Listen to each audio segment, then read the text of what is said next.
Welcome to the real talk show.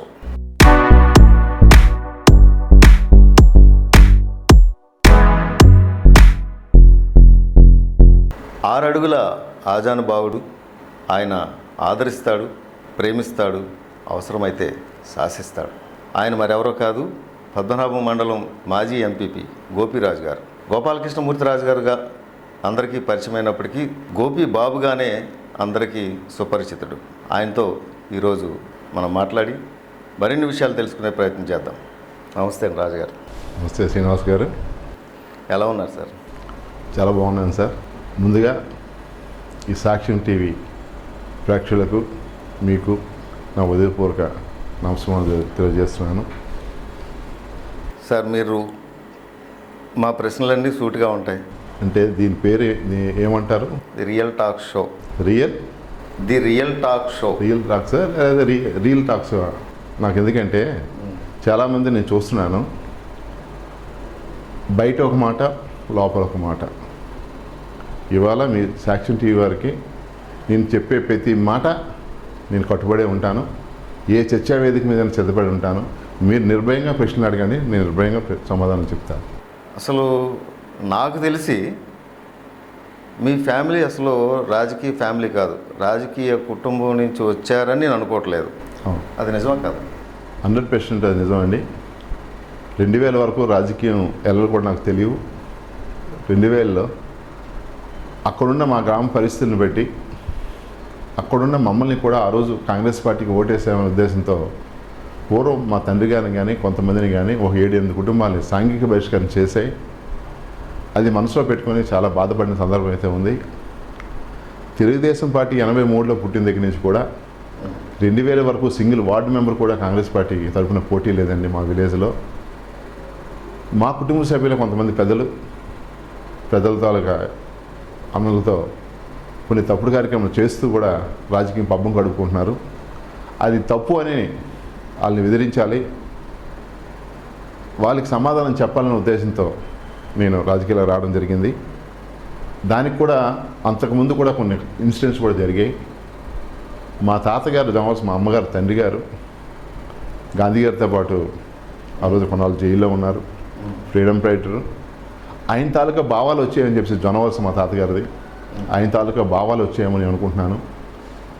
నేను మా village 83 ముందు కరెంట్ లేని రోజుల్లో, నాకు 16 ఇయర్స్ 18 ఇయర్స్ ఉన్న ఏజ్లో మా ఊరు కరెంటు లేనప్పుడు కూడా నేను మా విలేజ్ డెవలప్మెంట్ గురించి పెద్దలు చేసిన పోరాటానికి గ్యాస్ లైట్లు పెట్టి కూడా పక్కన ఊరాతల మీటింగ్లు పెట్టి నేను కొన్ని కార్యక్రమాలు పెద్దలు, ఈ రాజకీయ నాయకులు, మా పెద్దలు, మా తండ్రులు ఉన్నాయండి, మా కుటుంబ సభ్యులు ఇవ్వండి, ఊళ్ళో కుల పెద్దలు ఉన్నాయండి, వాళ్ళు చేసే విధానాలు నాకు నచ్చక సమాజం ఇలా ఉండకూడదన్న భావంతో వీళ్ళు ఎదిరిద్దామనే ఉద్దేశంతో, చేసిన తప్పు అని చెప్పిద్దామనే ఉద్దేశంతో నేను అయితే కార్యక్రమం చేశాను.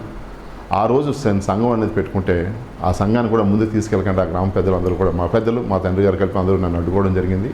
ప్రజలకు కొంచెం సేవ చేద్దాం దృక్పథంతో మండల రాజకీయాలకు నేను రావడం. ఆ రోజు మండలంలో విలేజ్ల పేర్లు కూడా నాకు తెలియకపోవడం వల్ల మీటింగ్ వస్తే నాకు మండల పార్టీ పగ్గాలు అప్పచెప్పారు. దాన్ని ఒక ఛాలెంజ్గా స్వీకరించి 2000 నుంచి 2004 వరకు ఎమ్మెల్యే స్థాయికి ఎదిగానంటే ప్రజల తాలూకా కష్టసుఖాలు అన్నీ క్షుణ్ణంగా తెలుసుకొని వాళ్ళ తాలూకా చేదోడు వాదోడు కుటుంబ సభ్యులుగా అనుకూలంగా ఉండి ఇవాళ నన్ను ఆదరించిన పద్మనాభం మండల ప్రజలందరికీ కూడా మీ సాక్ష్యం టీవీ ద్వారా నేను కృతజ్ఞతలు చెప్తున్నాను. చెప్తారు, చేయిస్తారు. కానీ మీరేంటి, మీ గ్రామంలో మీరే రోడ్లు విడిచేయడం, మీరే అసలు ఎవరు వీళ్ళు మనకన్నా కింద స్థాయి, వీళ్ళు మనకు పాలేరు కదా, అలాంటి భావం లేకుండా మీరే మీ గ్రామంలో చేయడం, తుడిసేయాలంటే తుడిసేస్తారు, ఎత్తేయాలంటే ఎత్తేస్తారు, చేయాలంటే చేస్తారు. ఇది ఎందుకు అలా చేస్తారు? అసలు మీ రాజులు అలా చేయరు ఎక్కువ. నేనైతే చిన్నప్పటి నుంచి కూడా చాలామంది రైతుల కళాలకు వెళ్ళి, రైతుల ఇంటికి వెళ్ళి ఓ రాసిబిడ్డగా పుట్టిన వాళ్ళు ఏం పెడితే అది, దుంప అయితే దుంప, అన్నం అయితే అన్నం, అంబలైతే అంబలి కూడా తినే సందర్భాలు చిన్నప్పటి నుంచి కూడా నాకు ఉన్నాయి. నా తాలూకా ఆలోచన విధానం, పుట్టికైతే రాజుల్లో పుట్టని చెప్పి సమాజం అందరూ సమానంగా ఉండాలని చెప్పి అందరితోటి ఇవాళ ఎస్సీ కమ్యూనిటీ కూడా వెళ్ళి నేను భోజనం చేసే సందర్భాలు ఉన్నాయి. మా విలేజ్లో మా రాజులు కూడా నన్ను ద్వేషించే సందర్భాలు ఎన్నోసార్లు నన్ను హేళన చేశారు. నాకు అది ఏ రోజు కూడా నేను పట్టించుకోలేదు. అందరూ సమానత్వమైన ఆలోచనతో నేను ఈ కార్యక్రమం చేసేవాడిని. నాకు కూడా ఊరి చూడడానికి కూడా అంటే ఊరు నీట్గా ఉంటే మనం బాగుంటాం, ఊరు బాగుంటే, పల్లె బాగుంటే మనం బాగుంటాం అనే దృక్పథం చిన్నప్పటి నుంచి నాకు ఉంది. కాబట్టి ఆ రోజు చిన్నప్పుడు ఆఫ్ ప్యాంట్ వేసుకుని స్టేజ్ నుంచి కూడా ఊరు తుడిచేవాడిని. మా నాన్నగారు మా అమ్మగారికి ఒక మాట చెప్పారు, నీ కొడుకు ఊరికి ఉపకారు కానీ ఇంటికి సెటకారే అని చెప్పి మా నాన్నగారు ఆ రోజు నాకు ఏం ఉద్దేశంతో నాకు చెప్పారో ఇవాటికి కూడా నాకు కానీ నా కుటుంబానికి కూడా నేను ఏ రోజు సహాయ సహకారాలు అందించలేకపోయాను. ఇవాళ ప్రజలకు సాయం చేద్దాం ఉద్దేశంతో రాజకీయాలకు వచ్చాను. ఇవాటికి కూడా అదే బేస్ మీద ఉన్నానని చెప్పి నా అంతరాత్మ చెప్తుంది. నేనంటే ఏది స్వార్థపడలేదు. ఫలానా విషయంలో ఫలానా ఎంపీపీ చేసినప్పుడు కానీ అందుకే ఏదైనా ఒక లబ్ధి పొందినట్టు ఏమైనా నిరూపిస్తే ఇవాళ నాకు ఏకైకి నా తగుల్లో భూమి కాకుండా నాకు ఇల్లు ఒకటే ఉంది. నా ఆస్తులన్నీ కూడా ఏ రోజు కూడా నేనైతే ఖర్చు పెట్టాను తప్పించి ఏ రోజు సంపాదించుకోలేదు. మా తాతలు ఇచ్చిన ఆస్తులు, మా తండ్రి ఇచ్చిన ఆస్తులు ఏ రోజు నేను బాధపడలేదు. ఇవాళ కూడా ఈ గోపీబాబు అన్నాడు, రాజు కాదు గోపీబాబు అన్నాడు, ఈ మండల రాజకీయ చరిత్రలో ఏదైనా స్వార్థపడ్డాడు అని ఏదైనా ఒక మనిషి నిరూపిస్తే దానికి ఇవాళ నా ఇల్లు కూడా ఇవ్వడానికి సిద్ధంగా ఉన్నాను ఒక సంస్థకి. ఇవాళ ఏ రోజు కూడా నా పిల్లం కానీ నా పిల్లలు కానీ ఏంటి మీ గ్రామస్తులు అంటే ఎందుకు మీకు అంత పిచ్చి? మీరు వాళ్ళు ఏదైనా ఆపదలో ఉన్నారంటే కనీసం భార్య పిల్లల్ని కూడా రోడ్డు మీద వదిలేసి తిరిగి వెళ్ళిపోయే సందర్భాలు కూడా ఉన్నాయి. భార్య పిల్లల్ని రోడ్డు మీద వదిలేసాను కదా కారణం ఒకటి. ఒకరోజు మా విలేజ్లో ఒక ఆసామి కళ్ళది గొడవ పడితే వాడిని పోలీసులు తీసుకొచ్చారు. ఆ మూమెంట్లో నాకు ఫోన్ వచ్చింది. నేను మా మిస్సెస్ని తీసుకొని విజయనగరం వెళ్తున్నాను. శాంతినికేతన్ అని రెడ్డిపల్లి దాటాక నడి రోడ్డు మీద మా మిస్సెస్ని కారు దిగి రోడ్డు మీద దిగిపోమని చెప్పాను. మా ఆవిడ కొద్దిగా ఇబ్బంది పడింది. దిగవా అని చెప్పేసి నేను వార్నింగ్ ఇవ్వడం జరిగింది. తను తలదించుకొని దిగిపోయింది. అక్కడి నుంచి కారు తిప్పుకొని పోలీస్ స్టేషన్కి వెళ్ళి ఆ సమస్యని సాల్వ్ చేశాను. ఆ సమస్య ఆ రోజు నేను వెళ్ళకపోతే నా కార్యకర్త ఇబ్బంది పడతాడు, పోలీస్ స్టేషన్లో పెడతారు. తప్పు చేయలేదని నమ్మకంతో నా కార్యకర్తని కాపాడుకోవాలనే ఉద్దేశంతో నేను ఆ రోజు నా పిల్లని రోడ్డు మీద దించి కూడా నేను వెనక్కి వెళ్ళాను. అది ఎంతోమందికి తెలుసు. నాకు ఇవాళ నా పిల్లానికి కాళ్ళు చేయలు ఉన్నాయి. చిన్నప్పుడే మీకు పుట్టితో కోటీశ్వర్లు కాదు, చిన్నప్పుడు మోటార్ సైకిల్ మీద తిరిగాము, సైకిల్ మీద తిరిగిన మనుషులమే. అనుకోని పరిధిలో మా వల్ల మీకు మా తాతగారికి మా తండ్రి గారికి మా కారు ఇవ్వలేదు. నా దగ్గరకు వచ్చి నేను కారు కొనుక్కున్నాను. ఆ రోజు అంతకుముందు మా మిస్సెస్ బస్సు ఎక్కింది. తనకి కాళ్ళు చేయలు అనే ఉద్దేశంతో బస్సు ఎక్కిందని చెప్పి నా కార్యకర్తని కాపాడుకోవాలనే ఉద్దేశంతో నేను వెనక్కి వచ్చాను. రెండోది రేవిడి వేసిన స్తంభాలు, ఎలక్ట్రికల్ స్తంభాలు చాలా మేజర్ ఇష్యూ అది. ఇవాళ నా పార్టీలో అభిమానంగా ఉన్నానని, నా పార్టీలో జాయిన్ అయ్యాడని, కాంగ్రెస్ పార్టీలో తెలుగుదేశం మా రాజులే అక్కడ కొంతమంది అక్కడ లీడర్షిప్ వహిస్తున్నారు టీడీపీకి. నాతో వచ్చిన మరుక్షణం వేసిన స్తంభాలు, ఎలక్ట్రికల్ స్తంభాలు తీసేస్తే నేను సబ్ స్టేషన్ ముట్టడి అని నేను పిలిపించాను. ఆ సబ్ స్టేషన్ ముట్టడి అని పిలిపించిన రోజు మా అమ్మగారు ఆ రోజు ఏకైక ఎమ్మెల్యే డిస్ట్రిక్ట్ పార్టీ అధ్యక్షులు బల్లేడు సత్యారావు గారండి. ఆయన ధర్నాకు వస్తామని చెప్పిన మాట ఇవ్వడం జరిగింది. ఆయన పిలుపు మేరకు నేను ధర్నా పిలిపించాను. ముందు రోజు రాత్రి మా అమ్మగారు అనుకూలవశాత్తు పడిపోయి కాలు జారి పడిపోతే బాత్రూంలో జాయింట్ వదిలిసిందండి మక్క. అదే రోజు రాత్రి తీసుకెళ్ళి హాస్పిటల్లో జాయిన్ చేసి మన్నాడు మార్నింగ్ ఆపరేషను. నా మిస్సెస్ని మా తోడల్ని అక్కడ పెట్టి మనదమ్ములు ఇద్దరు ఉద్యోగస్తులు తల్లిగారు నా దగ్గరే ఉంటున్నారు. వాడిని హాస్పిటల్లో పెట్టి మా మిస్సెస్ని మా తోడల్ని పెట్టి నేను ధర్నాన్ని పోస్ట్ పోన్ చేయకుండా, నేను లేకపోతే నాయకత్వం వహించిపోతే ప్రజలు రారు, వెల్లడి సత్యారావు గారు వస్తున్నారు, ఆ కార్యక్రమం జయప్రదం కావాలని నేను వచ్చి టెంట్లో కూర్చున్నానండి. ఆ తర్వాత మా అమ్మగారు బతికి మా అమ్మని ఇంటికి తీసుకురాలేకపోయానో లేదో ఇక్కడ ఉన్న ఆదిబాబు గారు, మా సీనియర్ నాయకులు బంగారప్పటి గారు, వీళ్ళందరికీ అవునో కాదు అడగండి. ఆ రోజు నేను హాస్పిటల్లో మా అమ్మను వదిలి ఆపరేషన్ జరుగుతున్నప్పుడు నేను వచ్చి టెంట్లో కూర్చున్నానో లేదో. అక్కడ ఆపరేషన్ నేను చేయలేను కదా, అక్కడ డాక్టర్ చేస్తారు. నా కుటుంబ సభ్యులు మా మిస్సెస్ అక్కడ ఉంది కదా, అది ఇంపార్టెంట్ కాదనిపించింది. అందుకంటే ఇది ఇంపార్టెంట్ అనుకుని నేను సేవ చేశాను ప్రజలకి.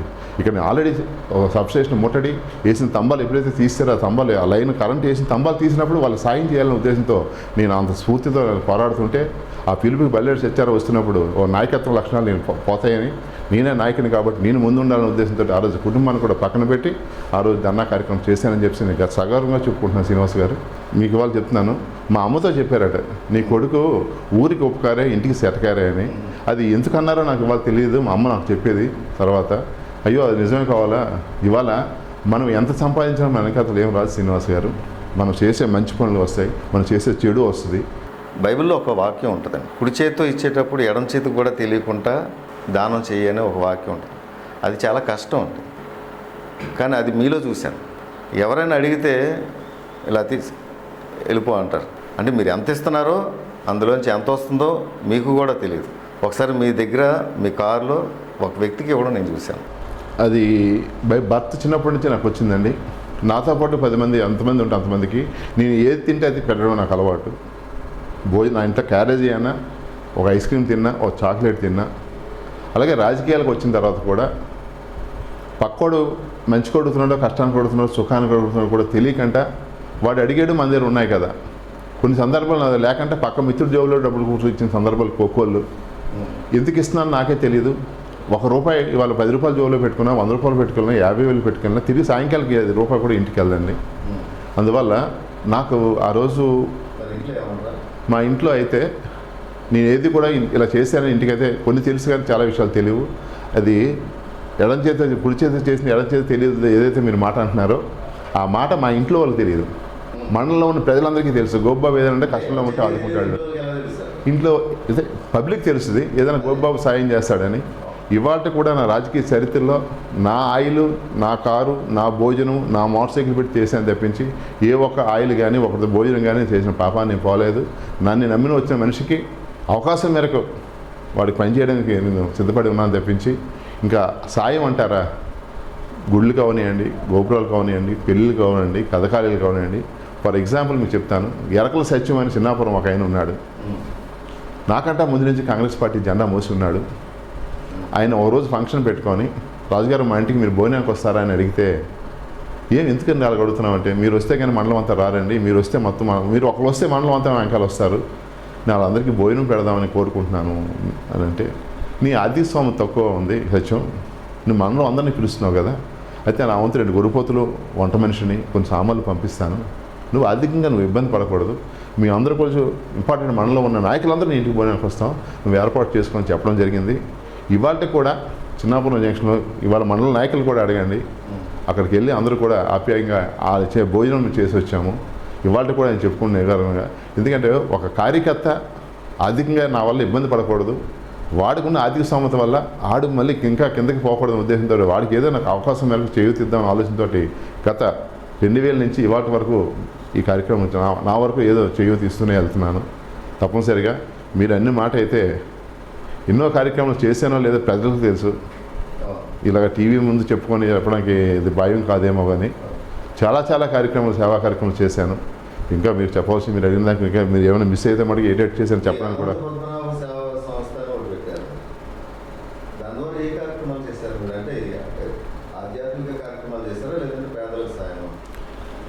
ఈ అనంత పద్మనాభ సేవా సంస్థ స్థాపించడానికి ముందు నేను మండల ప్రెసిడెంట్గా ఉన్నప్పుడు లోకల్గా పార్టీలోకి వచ్చిన తర్వాత ఈ అనంత పద్మనాభ స్వామి దీపోత్సవం కానీ అనంత పద్మనాభ స్వామి కళ్యాణోత్సవాలు కానీ జరుగుతుండేవి. ఆ భాగంగా అనంత పద్మనాభ స్వామి సన్నిధిలో ఉన్నాము. ఆ దేవుడి తాలూకా ఆప్యాయత, అనురాగం అన్నీ కూడా ప్రజలకి కానీ నాకు కానీ ఆ కృపగా ఉండాలని ఆలోచనతో ఈ సన్నిధిలో పద్మనాభ మండలం పేరే ఆ స్వామివారి పేరు మీద మండలం ఉంది. ఆ సన్నిధిని నమ్ముకొని నేను రాజకీయాల్లోకి వచ్చాను. ఏదైనా కొంతవరకు భగవంతుడు సేవ చేద్దాం దృక్పథంతో ఆ రోజు మండల ప్రెసిడెంట్గా ఉన్నప్పుడు కొన్ని కార్యక్రమాలు చేయడం జరిగింది. ఈ కొన్ని కార్యక్రమాలు అయితే సొంత నిధులతో కూడా విలేకరుల మిత్రులందరూ కూడా ఒక రోజు వచ్చి దీపోత్సవం ఘనంగా జరుగుతుంది రాజుగారు. ఆ రోజు నాగరాజు గారి టైంలో వాళ్ళ ఆయన స్టార్ట్ చేశారు. పూర్వీకులు ఎప్పుడో కొన్నాళ్ళు అయిపోయింది, మరుగున పడిపోయింది. ఇవాళ దీపోత్సవం రంగరంగ వైభవంగా రాష్ట్రాలు అతీతంగా వస్తున్నారు. 4 జిల్లాల నుంచే కదా, రాష్ట్రం నుంచి కూడా నలుమూల నుంచి వస్తున్నారు దీపోత్సవం.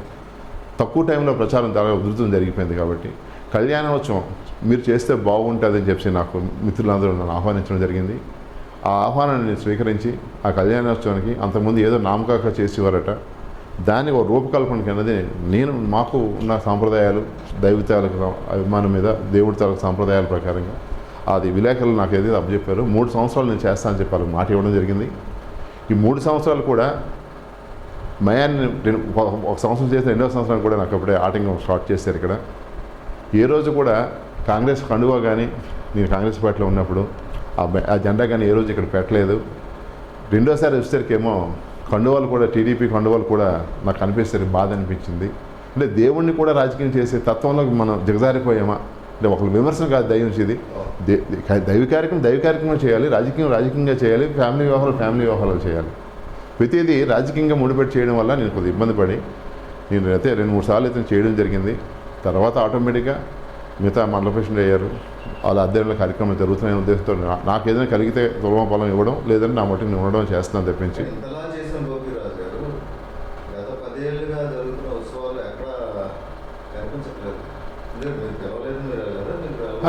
నాకు తప్పు విలేకరులు కానీ దేవస్థానం వాళ్ళు పిలుస్తున్నారు, కొన్నాటికి అటెండ్ అయ్యాను.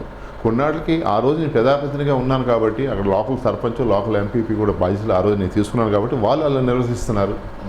వాళ్ళకి వాళ్ళు చేస్తున్నప్పుడు మనం చేతనైతే ఉపకారం చేయాలి తప్పించి మనలో ఇన్వాల్వ్మెంట్ ఎంతవరకు సమంజసం అనే ఉద్దేశంతో నేనైతే వాళ్ళు ఏదైతే చేస్తున్నారో వాళ్ళకి నేను ఇవాళ కూడా వాళ్ళకి నేను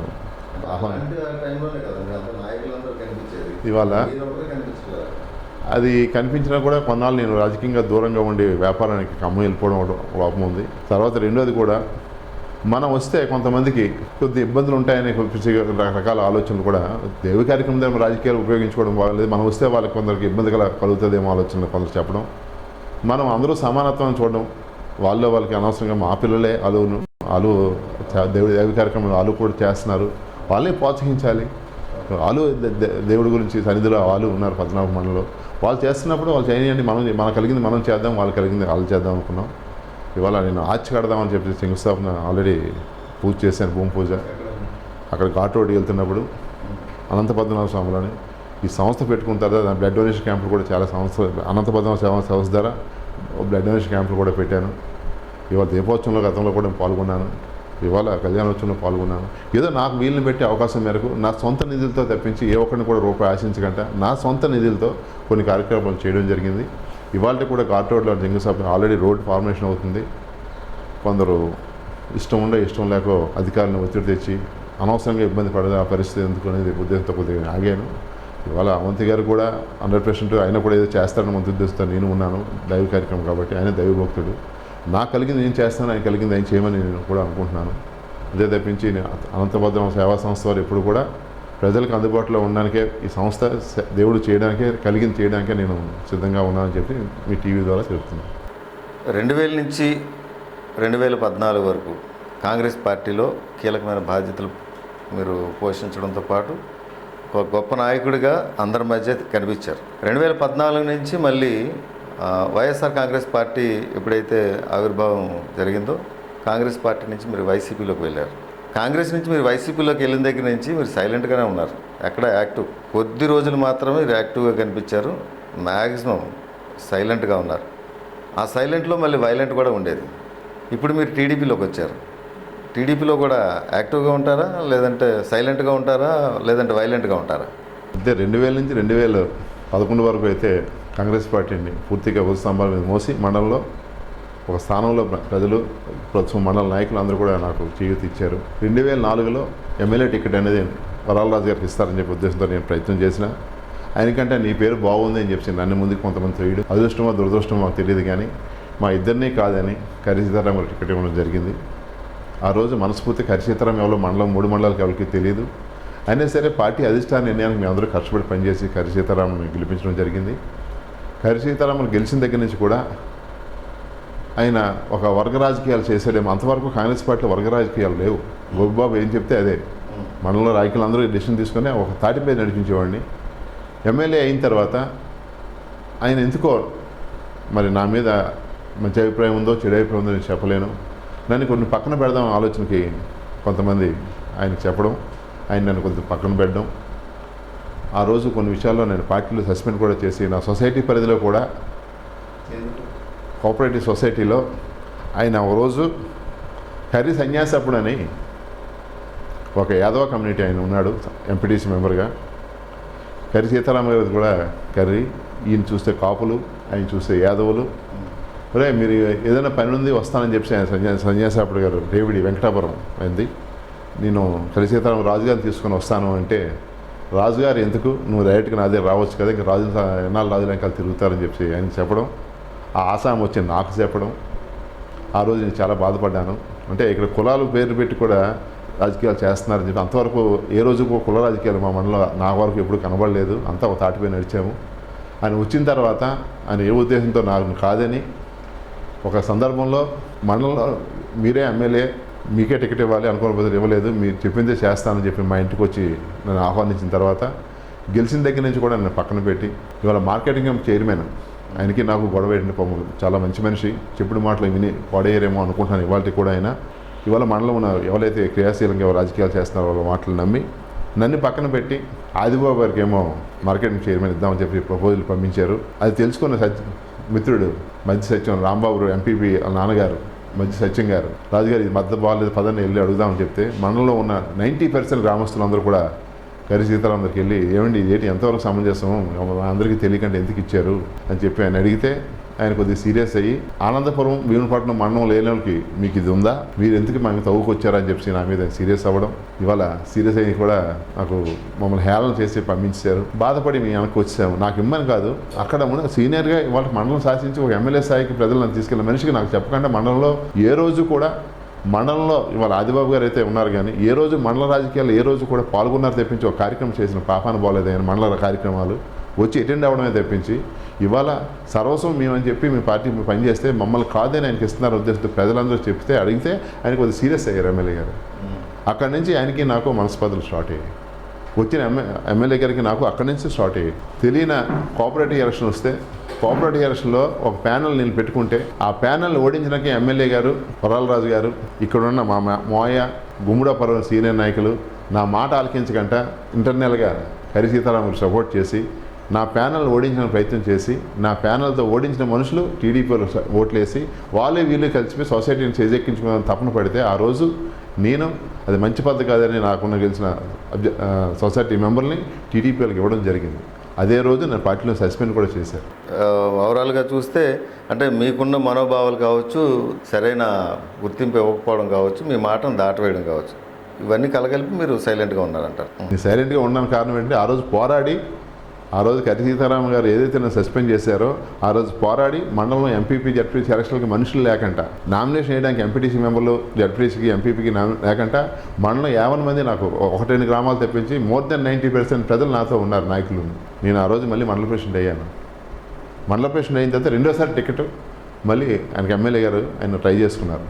ఫస్ట్ టైం మీరు అంతా నేను ఇవ్వకుండా మీరు టికెట్ తెచ్చుకున్నారు సార్, మళ్ళీ మీరు టికెట్ తెచ్చుకోండి మీకే నేను పనిచేస్తానని మాట ఇవ్వడం జరిగింది ఆయనకి. లేదు రాజుగారు మీరు నాతో రావాలి, మీరు నాతో వస్తే నేను టికెట్ తెచ్చుకుంటానన్నారు. నేనైతే ఆ రోజు మొదటి రోజు మీ టికెట్ మీకు ఇమ్మన్నాను సార్, మీరు తెచ్చుకున్నారు కదా ఇష్టాన్ని మీరు తెచ్చుకుంటారు, ఎవరికి పార్టీ టికెట్ ఇస్తే వాళ్ళకి నేను పనిచేయడానికి సిద్ధంగా ఉన్నాను, మీకైనా కాదు ఎవరికి పార్టీ టికెట్ ఇస్తే వాళ్ళకి నేను చేయడానికి సిద్ధంగా ఉన్నానని చెప్పి ఆ రోజు చెప్పడం జరిగింది. ఆ తర్వాత ఆయన టికెట్ ఇవ్వలేని సందర్భంలో నన్ను మండల ప్రెసిడెంట్ కూడా దించేద్దాం తపన కొంతమంది బ్యాచ్ పడ్డారు. దానికి నేను మనసు బాధపడి ఇంకా రాజకీయాలు ఇలా ఉంటాయి కదా మనకు ఎందుకు ఈ రాజకీయాలు, ఏ రోజు కూడా ఎంపీపీగా ఉన్న కూడా విజిటింగ్ కార్డు కూడా నేను కొట్టించుకోలేదు ఎంపీపీ అని. కార్డు కూడా ఓన్లీ గోపిబాబు కింద చాలామంది అయ్యాయని తెప్పించి ఇవాళ పదవి శాశ్వతం కాదు, ఆ కార్డు శాశ్వతం కాదు, మన వ్యక్తిత్వమే శాశ్వతమైన ఉద్దేశంతో ఇవాళ రాజకీయాలు చేశాను. ఈ రాజకీయాలు ఎలా ఉంటాయని కూడా నాకు తెలియకపోవడం వల్ల నేను సేవకుడినే కానీ రాజకీయ నాయకుడు కాదని వాళ్ళు కూడా నేను చెప్పుకుంటున్నాను. నేను సేవకుడినే. ఇవాళ రాజకీయాలు ఇవాళ మా పిల్లలందరూ నాకు నేర్పుతున్నారు. ఇవాళ మా పిల్లలు నా దగ్గర ప్రెసిడెంట్లు ఎంపీటీసీ మెంబర్లు మండల ప్రెసిడెంట్లు గెలిచిన పిల్లలందరూ కూడా వాళ్ళ దగ్గర చూసుకొని రాజకీయం ఇదా అనే పరిస్థితిని ఆలోచించే పరిస్థితి ఇవాళ ఆసన్నమైంది. ఇవాళ మీరు ఎటువంటి శ్రీనివాస్ గారు ఇవాళ మీరు అడిగిన క్వశ్చన్లు 100% నేనేదో సైలెంట్గా ఉన్నాను అంటున్నారు. ఆ రోజు కరి సీతారామ గారు పార్టీలు మనుషులు కానీ పక్క వాళ్ళకి సపోర్ట్ చేస్తుంటే తప్పు నిర్ణయించడం వల్ల కొంతమంది నా మనుషులు సఫర్ అయ్యారు. ఇవాళ అవంతి గారు వచ్చిన తర్వాత కూడా ఆ తాలూకా మనుషులకే ఆ రోజు ప్రజారాజ్యం పార్టీలో గతంలో పద్మనాభ కరి సీతారాం ఇచ్చినప్పుడు ఎవరికి సీతారాం టికెట్ ఇవ్వకుండా ఆయనకి ఇచ్చారో ఆ రోజు కొంతమంది అక్కడ దున్నవాల్సి దగ్గర నుంచి ఇటు మధ్య వరకు ఇక్కడ నాయకులు ఆయన అంచులుగా చాలామంది అవుతున్నారు. ఆ రోజు ప్రజారాజ్యం పార్టీకి అందరూ సహకరించారు. ఆ కరి సీతారాం గారు అవనండి వీళ్ళు అవనండి మేము పార్టీని నమ్ముకుని ఉండడం వల్ల అయినా నుంచి పాండ్యం వరకు ఇలా కొవ్వాడి నుంచి గంధవరం అనంతరం బెల్ట్ వరకు నిస్వార్థంగా సేవ చేశాం. ఇవాళ ఈ సేవలో మేము ఏ రోజు కూడా నా మనుషులు ఎవడు అమ్ముడుపోలేదు అనుకునే తత్వంలో ఉన్న మనిషిని. ఇవాళ అవంతి గారు వచ్చిన దగ్గర నుంచి కూడా ఆయన తాలూకా మనుషులకే పూర్వం నుంచి కాంగ్రెస్ పార్టీ నమ్ముకున్న వాళ్ళు కానీ ప్రజారాజ్యం పార్టీలో వచ్చిన వాళ్ళకి ప్రయారిటీ ఇస్తున్నారు, తెలుగుదేశం పార్టీలో వచ్చిన వాళ్ళకి ప్రయారిటీ ఇస్తున్నారు. కానీ పూర్వం నుంచి కాంగ్రెస్ పార్టీ వైసీపీ పార్టీ నమ్ముకున్న మనుషులకి ఏ ఒక్కరికే స్థానం ఇవ్వడం లేదు. ఏదన్నా అంటే గోపిబాబు మనుషులు నువ్వు గోపిబాబు మనుషులు అని చెప్పి ఆయన దాషం చేసుకుంటున్నారు. ఎందుకు అంత కక్ష రాజకీయాలు ఆయనకి? ఇవాళ అవంతి గారు 15 సంవత్సరాలు 4 పార్టీలు మారి వచ్చారు సార్. ఆయన 15 సంవత్సరాలు 4 పార్టీలు మారి వచ్చారు. ముందు ప్రజారాజ్యం అన్నారు, తర్వాత కాంగ్రెస్ అన్నారు, తర్వాత టీడీపీ అన్నారు, తర్వాత వైసీపీ అన్నారు. ఈయన 4 పార్టీలు మారి వచ్చినారు. ఈయన ఎవరో తెలియదు, ఎక్కడో మాకు తెలియదు.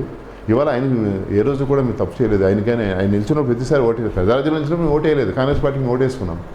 కాంగ్రెస్ పార్టీ నిలిచిన టికెట్ ఇచ్చినా కూడా నేను ఓటేసాను. ఇవాళ ఆయన నన్ను ఎందుకు దూరం పెట్టుకుంటాను నాకు అర్థం కావడం లేదు. ఫలానా విషయంలో తప్పు చేసే గోపిబాబు నిరూపించమనండి.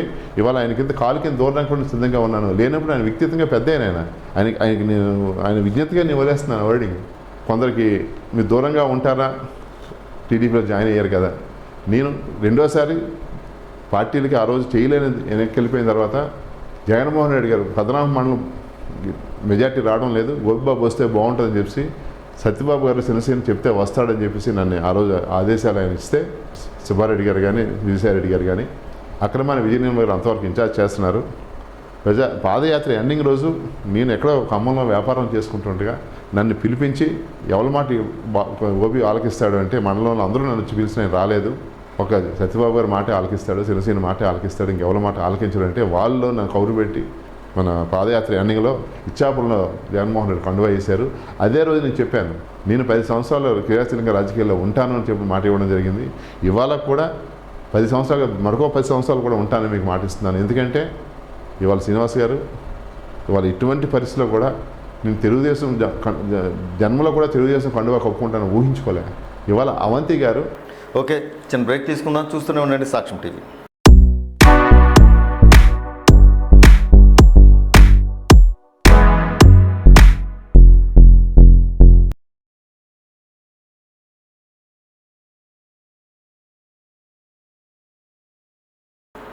Welcome back sir. మీరు ఒకసారి జైలుకి వెళ్ళారు. మీకు తెలిసింది ఒకటే కావాలా, 2 సార్లు ఈ రాజకీయాల్లోకి వచ్చాక చెయ్యని నేరానికి 2 సార్లు వెళ్ళాను. ఆ 2 మీకు చెప్తాను, ఆలకించండి. ఒకటి, అనంతవరం భూ సమస్య మీద గురుపోతు ఎరిబాబు గారు అనే ప్రస్తుతం ఎమ్మెల్యే గారు ముఖ్య అనుసరుడు, ఆయన కొండ మీదకి కూడా పశువులు వెళ్ళకంట మేకలు వెళ్ళకంట ఆయన కొంతవరకు ఆక్యుపై చేసుకొని ఆ భూముల్లో మొక్కలు వేసుకోవడం వల్ల కొండకి వెళ్ళే దారి కూడా లేకపోవడం వల్ల రైతులు ఇబ్బంది పడుతుంటే నన్ను రమ్మని మండల ప్రెసిడెంట్గా ఉన్నాను. గ్రామ సర్పంచ్ గారు ఆ రోజు గ్రామ పెద్దలు అందరూ నన్ను పిలవడం జరిగింది. నేను వస్తానని చెప్పి చూస్తానని చెప్పి మాట ఇవ్వడం జరిగింది.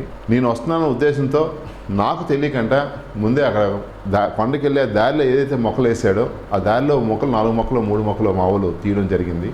అది నా ప్రోద్బలంగా నాకు తెలియదు. నేను మింట్ మీడియా ఎలక్ట్రానిక్ మీడియా అది కొండకి వెళ్ళే దారి కూడా ఆక్యుపై చేసుకొని పశువులు కానీ మేకలు కానీ కొండకి వెళ్ళాలి అంటే దారికి అడ్డంగా ఉన్నాయి. ఆ దారి క్లోజ్ చేసేస్తే కొండకి వెళ్ళడానికి దారి కూడా లేదు.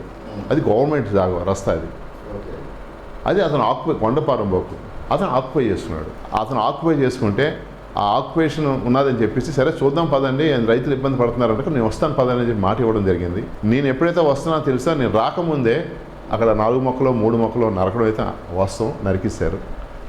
దాన్ని అవంతి గారు పురంధరేశ్వరి మేడంకి నాకు వచ్చిన ఇన్సిడెంట్, ఆయన ప్రజారాజ్యం పార్టీలో విలీనం అయిపోయిన కాంగ్రెస్లో వచ్చాక పురంధరేశ్వరి మేడం గారిని గోపిబాబు నాకు తెలియకుండా మేడం నువ్వు పిలకు, మేడం నేను మాట్లాడుకుని ఫైనలైజ్ చేసుకుంటాం, నీకు మండల ప్రెసిడెంట్గా ఉన్నావు తప్పి నీకు ఏ సంబంధం లేదు, మేడం నువ్వు పిలకు అని నాకు వార్నింగ్ ఇవ్వడం జరిగింది. నేను అదే బావట పురంధరేశ్వరి మేడం చెప్పడం జరిగింది. మేడం గారు ఇలా అవంతి గారు ఇలాగ అంటున్నారు, నా నిధులు మీకు నాకు ఓటేశారు అయిన వాళ్ళని చెప్పడానికి నేను ఓపెనింగ్కి వస్తాను, మీరు ఓపెనింగ్ పెట్టుకోండి మేడం గారు చెప్పడం. నేను మేడం గారు నేను ఆహ్వానించడం, ఆ రోజు అధికారులను కూడా అవంతి గారు ఇబ్బంది పెట్టి దానికి వెళ్ళకంట అడ్డుపెట్టి అధికారులను కూడా భయపించే పరిస్థితి ఆ రోజు చేస్తే మేడం గారు ఓపెనింగ్ వచ్చిన తర్వాత నువ్వెంత స్టేజ్కి ఆయన ఏమో పోయారు. అక్కడి నుంచి నా మీద నేను ఆయన మాట వినడం లేదనే అభిప్రాయంతో ఈ కేసు దొరికింది కదా అనే ఉద్దేశంతో కేసు అది ఎస్సీ వాళ్ళది, ఆ మొక్కలు నేనే నరకమన్నట్టు ఆ మొక్కలు నేనే నరికించినట్టు అని ఎస్సీ సర్టిఫికేట్ దొంగ సర్టిఫికేట్ సృష్టించి ఆ రోజు సత్యబాబు గారు కానీ పురంధరేశ్వరి మేడం గారు కానీ గోపి మీద కేసు కట్టకు అని చెప్పినా ఆయన ఆ రోజు కేసు కట్టారు. సత్యబాబు గారు ఒకసారి గోపి నువ్వు వెళ్ళు అవంతి కాలేజీలో ఉన్నాడు ఆయనతో ఒకసారి మాట్లాడరా నేను చూస్తానంటే నేను చెయ్యి నేరానికి ఆయన దగ్గరికి వెళ్ళడానికి మనసు అంగీకరించలే. ఒక మండల ప్రెసిడెంట్గా ఉన్నప్పుడు నేను చెయ్యని నేరానికి ఆయన అంత కాలు దగ్గర రప్పించుకొని కేసును విత్డ్రా చేయలేని పరిస్థితి, నేను బతిమాలే పరిస్థితి తీసుకొస్తున్నారనే ఉద్దేశం తెలుసుకొని నేను తప్పు చేయనప్పుడు ఎందుకు ఆయన దగ్గరికి వెళ్ళాలి. 22 మంది మీద కంప్లైంట్ ఇస్తే ఆ కంప్లైంట్ ఆ రోజు సడన్గా వచ్చేస్తే ఒక 15 మందో 16 మందో దొరికిపోయాము, మిగతా వాళ్ళందరూ సైడ్ అయ్యాము. నేను మళ్ళీ ఇది తప్పుడు కేసు అని ఆ భూమి అయితే ఆ పట్టా ఇచ్చిన కాగితం కూడా ఏదైతే కంప్లైంట్ పెట్టారో అది ఒక ఎస్సీ వాడిది ఫేక్ సర్టిఫికేట్ అండి. ఇవాళ కూడా అది నిజమని అవంతి గారు నిరూపించగలిగితే ఇవాళ శాశ్వతంగా నా యావదాస్తి ఆయనకి ఇచ్చి వెళ్ళిపోతా, ఆయన కాలు కింద దూరి నా యావదాస్తి ఇచ్చి వెళ్ళిపోతాను. కానప్పుడు నేను విజ్ఞతగా వదిలేస్తున్నాను. ఇంకో కేసు మా విలేజ్లో రైతులు చిన్న భాస్కర్ మాజీ సర్పంచ్కి అక్కడ ఉన్న డ్రైవర్కి చిన్న కాన్సెంట్ వాళ్ళ డ్రైవర్కి డిస్టర్బెన్స్ అయితే నేను ఆ రోజు మా పాప స్కూల్ ఫీజు కట్టడానికి నేను మా మిస్సెస్ వైజాగ్లో ఉంటే నేను తిట్టానని, నేను గొడ్డలతోటి కొట్టమన్నానని, కత్తితో నరకమన్నానని చెప్పేసి కేసు పెట్టారండి. అది ఎంతవరకు సమంజసం నాకు అర్థం కాలే. నేనైతే ఊళ్ళోనే లేను, అట్రాసిటీకి మా నేను తిట్టానని. రెండు రాజకీయ పద్బలంతో కట్టిన కేసులే తప్పించి ఆ రోజు ఇవాళ గాంధీ గారి జైలుకి వెళ్ళారు. నేనే మాత్రం అండి సమాజం గురించి, నేను ఈ సమాజం గురించి ఒక సేవ నిస్వార్థంగా పనిచేశాను ఉద్దేశంతో ఇవాళ కూడా అంతరాత్మ చెప్తుంది నేను తప్పు చేయలేదని. 2 సార్లు కేసు పెట్టినా ఎస్టీ కేసులో వీళ్ళు ఎంత టార్గెట్ పెట్టినా ఒక్క క్షణం కూడా నా జైల్లో పెట్టలేదు, కానీ జైలు గోడల వరకు పంపించానండి. ఇవాళ కూడా 2 కేసులకు వాయిదాలు తిరుగుతున్నాను. అది ఈ రాజకీయాలకు వచ్చాకే. అది ఇవాళ కూడా ఏ చర్చా వేదిక మీద గోపిబాబు ఇలాంటి మనిషి చేశాడు అని తిట్టాడు మాలోని ఆ మొక్క నరకనగా నిజమైతే ఎవరైనా నిరూపణ చేస్తానంటే ఏ ఒక్క మనిషి అయినా నేను దేనికైనా సిద్ధంగా ఉన్నాను. నా యావదాసి ఇచ్చేసి ఆ కాలు కింద దూరాన్ని వెళ్ళడానికైనా సిద్ధంగా ఉన్నాను. నువ్వు ఒక అమ్మకి అబ్బకి పుట్టుంటే అని మీరు అమతి గారు మీరు అన్న డైరెక్ట్గా అన్నారు ఛానల్. అసలు మీరు అలాంటి పదాలు వాడడం కరెక్టా? అసలు ఎందుకు ఆ పదాన్ని వాడాల్సి వచ్చింది 10 మందిలో? ఒకటి, పదం వాడడం అయితే తప్పే, దానికి ఇవాళ కూడా నేను కట్టుబడి ఉంటాను, తప్పని. ఆ రోజు సిచ్యువేషన్ అలా క్రియేట్ చేసింది. ఇవాళ పంచాయతీ ఎలక్షన్లో మా అపోజిషన్ వాళ్ళకి ఇక్కడ ఉన్న కొంతమంది మండల లీడర్లు మహేష్ సపోర్ట్ చేసి, అవంతి గారి తమ్ముడు, అవంతి గారి వెనకాల ఆయన తాలూకా ఆలోచన కూడా ఉందేమో నేను అనుకుంటున్నాను. ఉందో లేదో ఆయన తెలుసుకోవాలి. వాళ్ళు సపోర్ట్ చేసి పంచాయతీ ప్రెసిడెంట్ టీడీపీ వాళ్ళు ఇంగిలోకి వెళ్ళిపోయి మా తాలూకా మనుషులు అటుపక్కకి గెలిచిన తర్వాత అనంతరంలో కూడా ఏ రోజు కూడా టీడీపీ పార్టీకిలో ఉండేది మనిషి ఎర్రిబాబు గారు ఒక్కరోజు కూడా కాంగ్రెస్ పార్టీకి ఓటేసిన పాపాన బాగలేదు. ఆయన్ని కూడా ఇక్కడ తీసుకొచ్చి వీళ్ళిద్దరిని కూడా ఆ రోజు మా విలేజ్లో మీటింగ్ తీసుకొస్తున్నారు. అది నాకు తెలుసుకొని నా రాజకీయ చరిత్రలో ఏ రోజు కూడా మా ఇంటి దగ్గర మీటింగ్ పెట్టలే. అట్లీస్ట్ ఊర్లో పెడితే ఊర్లోకి వస్తారు, మనం అడ్డు పెట్టలేము, కనీసం ఇదన్నా మన ఇంటి దగ్గర పెట్టుకుందాం ఆలోచనతో ముందు మా ఇంటి దగ్గర పెడితే రాజకీయ చరిత్ర ఫస్ట్ మీటింగ్. ఇవాళ కూడా ఏ రోజు కూడా పబ్లిక్ మీటింగ్ రాజకీయ ఎమ్మెల్యే వచ్చినప్పుడు గవర్నమెంట్ వచ్చినప్పుడు ఏ రోజు పబ్లిక్ మీటింగ్ పెట్టలేదు అక్కడ. అలాంటి మీటింగ్ నా ఇంటి దగ్గర పెడితే నా ఓపెన్ ప్లేస్లోని ఆ ఇద్దరు మనుషుల్ని కోన శ్రీనాథన్ని అలాగే ఎరుబాబు అతన్ని మా ఇంటికి తీసుకొచ్చారు. మా ప్రజలు ఆ రోజు వాళ్ళు అపోజ్ చేశారు. నేను నాకంటే ముందే వాళ్ళు అపోజ్ చేశారు, వద్దు మీరు తీసుకురావద్దు అంటే. ఆ రోజు మా అత్తయ్య గారు నా ఇష్టము, కాన్స్టిట్యున్సీ నాది, నేను చెప్పినట్టు వింటే వినండి, పోతే పోండి అని చెప్పేసి ఆ రోజు ఆయన అనడం, మా ప్రజలందరూ ఆయన మీద తిరగబడ్డం, మా ఎంపీటీసీ మెంబర్ పోటీ చేసిన అతను కూడా తిరగబడ్డం, ఎంపీటీసీ ఎలక్షన్లు అన్నమాట. ఆ రోజు ఆయన నీ సంగతి తేల్చేస్తానని చెప్పేసి ఆయన ఫాస్ట్గా చేయి చూపించుకొని ఆయన వెళ్ళడం. ఆ మహేష్ ఆ కానిస్టేబుల్ కూడా వీడియోలు తీస్తుంటే వీడియోలు అందరూ లాగిసుకొని సెల్లందరూ లాగిసుకొని అవన్నీ ఎక్కడ పబ్లిసిటీ అయిపోతాయని భయపడి చాలామంది సెల్ లాక్కొని ఆ పోలీసులను అక్కడ ఉన్న మంత్రిగా హోదాలో వచ్చారు ఆయన. అవన్నీ ఇమీడియట్గా డ్రాప్ చేశారు. తీసుకొని నీ సంగతి తేల్చేస్తానని చెప్పి నేను వెళ్ళడం. ఆ తర్వాత నేను నా ఆవేశంలో బాధపడుతూ ఒక అమ్మకి అబ్బకి పుడితే నీ సంగతి నేను తేలుస్తాను, ఆ సంగతి నువ్వు ఏం పీక్కుంటా పీక్కు అన్నమాట వాస్తవం. నేను తప్పు చేయలేదు కాబట్టి ఇవాళ కూడా నేను అనుకుంటున్నాను అది ఎంతవరకు అది సమంజసమో కాదా. ఇవాళ ఆ కోనసీమ ఎరుబాబు వాళ్ళు ఎక్కడున్నారు? అవంతి గారు, ఆ కోనసీమ ఎరుబాబు మీతో ఉన్నారా? నిజంగా కాంగ్రెస్ పార్టీ దగ్గర నుంచి ప్రజారాజ్యం పార్టీ దగ్గర నుంచి మీ సేవ చేసి ఓట్లు వేసిన వాళ్ళు మేమండి. ఇవాళ మమ్మల్ని తోడనాడి వాళ్ళకి ఏదో ఆందోళన ఎక్కించారు. ఇవాళ ఇద్దరు మీతో ఉన్నారా? ఆత్మపరిశీలన చేసుకోండి అవంతి గారు. ఇవాళ తప్పు నాదా మీదా? ఇవాళ మీరు ఏ స్థాయికి ఇవాళ మమ్మల్ని ఆ స్థానం తీసుకొచ్చారనేది ఆ రోజు బాధ కొద్దీ అన్నాను.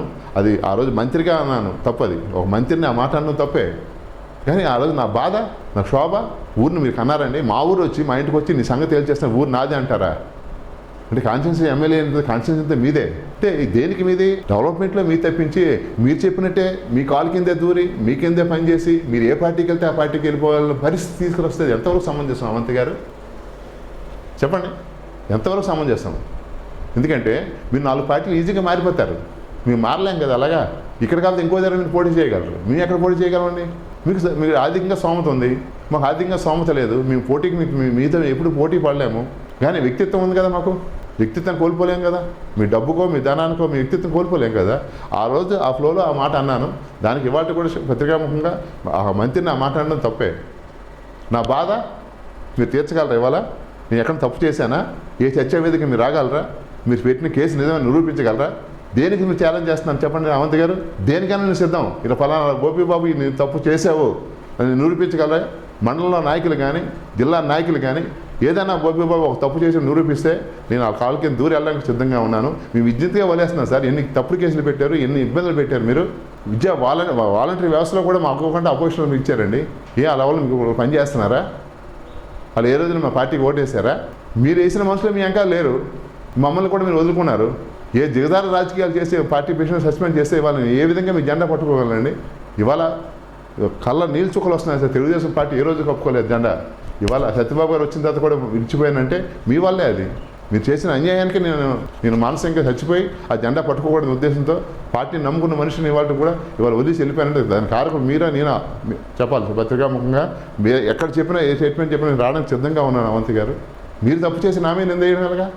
లేదు, ఫలానా విషయంలో పెట్టండి, మీరు నచ్చిన మీటింగ్ పెట్టండి. ఈ విధంగా నువ్వు తప్పు చేసావు. ఆ రోజు సబ్మహరి మా గ్రామాలు మీ ఓటు వేయలేదా? సబ్మహరి గ్రామాలు మీ ఓటు ఎలా 4 ఊర్లు ఉన్నాయి, మీకు మెజార్టీ వస్తుంది కలగన్నారండి అవంతి గారు? పంచాయతీ వార్డు మెంబర్ కంటే కింద స్థాయికి వెళ్ళి మీ ఓటు వేసామో లేదో మీకు వచ్చి మీ అనుచరులు తెలుసండి అవంతి గారు.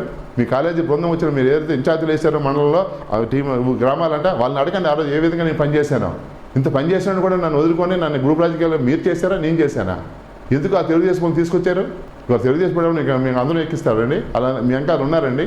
ఈ ప్రజారాజ్యం పార్టీలో వచ్చిన వాళ్ళందరికీ సాయం చేశారు, తెలుగుదేశం వచ్చిన సాయం చేశారు. ఎవడన్నా ఒక మనిషి ఉంటే ఇటు గోపిబాబు మనిషి, ఇటు గోపిబాబు మనిషి, ఇటు గోపిబాబు మనిషి. ఈ గోపిబాబు చేసిన తప్పేంటి? కార్యకర్త ఏదైతే కష్టపడి పనిచేశారో అది చేయుతామని నేను చెప్తాను. అది తప్ప ఎంతవరకు సమంజసం అండి మీరు చేస్తుంది? అంటే మీరు ఎటు పక్కన ఏ పార్టీకైనా వెళ్ళిపోతే అటుపక్క మాకు వచ్చేయాలనే ఆలోచన కదా. మీరు ఎప్పుడు 24 గంటలు మీ ఆలోచన అదే కదా. మీ ఆలోచన మీ జేయం అదే కదా. ఎందుకంటే 15 సంవత్సరాలు 4 పార్టీలు మారారు కదా. రేపు మారని గ్యారెంటీ మాకు లేదు కదా. ప్రజలకి లేదు, ఎవరికి లేదు, మా అందరికీ తెలుసు అది. అంతే శ్రీనివాస్ గారు, ఆ మాటకి ఇవాళ కూడా తప్పైన మాట నేను అంతరాత్మ చెప్తుంది. కానీ మనసు అయితే బాధపడింది. ఆ బాధగా ఆ వర్డింగ్ అనవలసి వచ్చింది. దానికి ఏమీ చేసుకోలేకపోయారు ఆయన. ఒక మంత్రిగా ఉండి కూడా సస్పెండ్ చేసుకోలేకపోయాడు ఆయన. అక్కడే తెలిసిపోయాను విలువేటో పార్టీలో నాకు విలువేటో మీ విలువేటో ఆ రోజు పార్టీ తెలిసింది. అయినా సరే ఎప్పుడైతే మండలంలో లక్ష్మణ్ గారు సస్పెండ్ చేశాడో ఇంకా మీ వెనకాల నేను ఉండకూడదు, ఈ పార్టీలో ఉండకూడదు, నేను ఆ రోజే డిసైడ్ అయిపోయాను. మీరు టికెట్ లేకపోతే మీకు మళ్ళీ పార్టీ జెండా పట్టుకుందాం అనుకున్నాను. ఎప్పుడైతే మీ టికెట్ వచ్చిందో ఇటువంటి ప్రశ్నలు ఈ పార్టీలో ఉండకూడదు.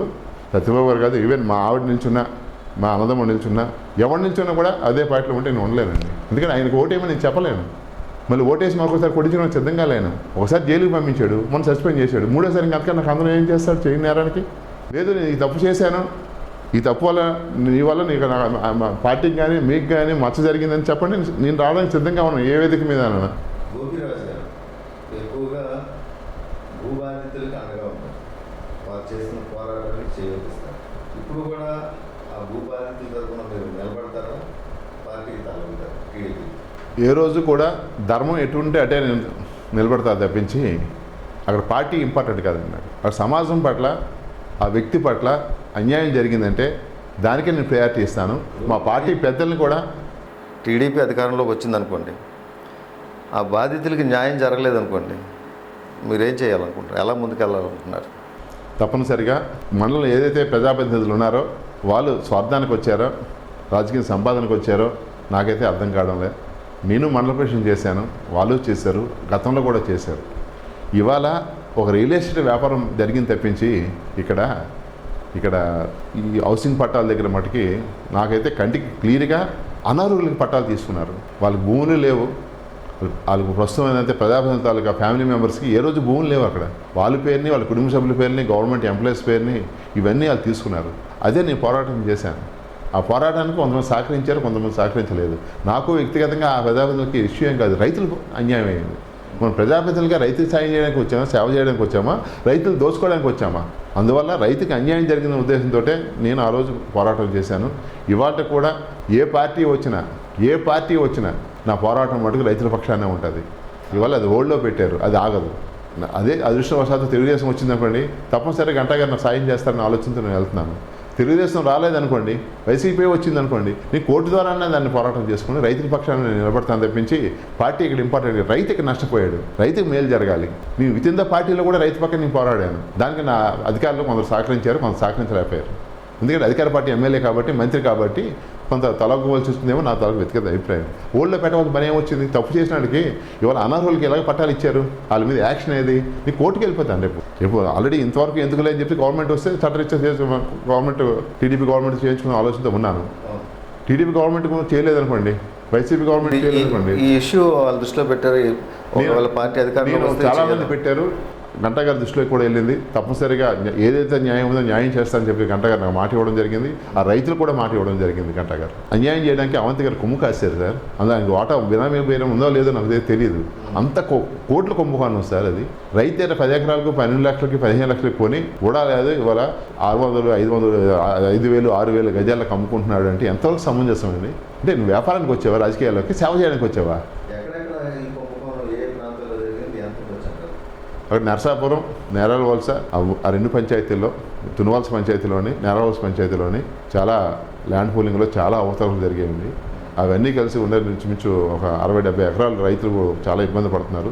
తెలియక భయపించి ఇది గవర్నమెంట్ తీసుకుంటుంది, మీరు నాకు అమ్మేయండి అని చెప్పి బలవంతం చేసి కొనుక్కొని అది ఏదైతే ఆయన కావాల్సిన సెపరేట్ లేఅవుట్ వేసుకున్నాడు.